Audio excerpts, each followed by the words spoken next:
Luke has asked if his drink has been spiked with alcohol or drugs, is that a defence to driving whilst under the influence?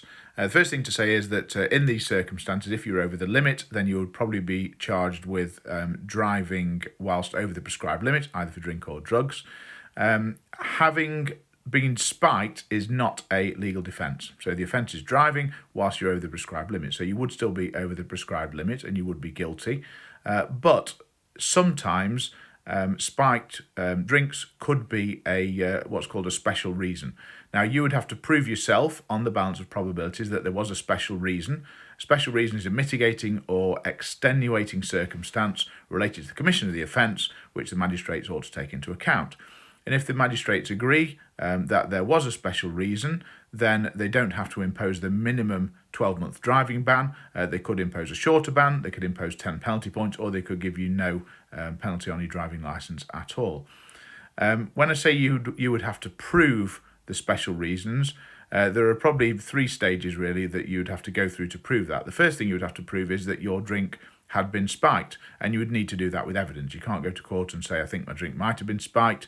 You'd need a witness to say that your drink had been spiked, or some evidence like CCTV or something like that to demonstrate that the spiking had taken place. So first thing is evidence that your drink's been spiked. The second thing is that you would probably have to prove that the spiking had taken you over the limit. So if you've been drinking anyway and somebody put some extra vodka in your pint or something like that, you would have to prove with expert evidence that it's the spiking that's taken you over the limit, whether that's alcohol or drugs. And you would need a forensic scientist to look at the whole case and work out whether or not the spiking had put you over the limit. Then the third thing is you'd have to prove is that you'd have to demonstrate that you didn't know.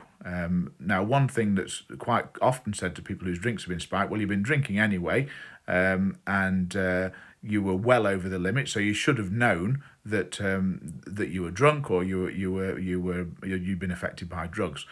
So it's not an easy one to win, but sometimes spiked drinks, whether spiked with drugs or alcohol, can amount to a special reason in a case like this.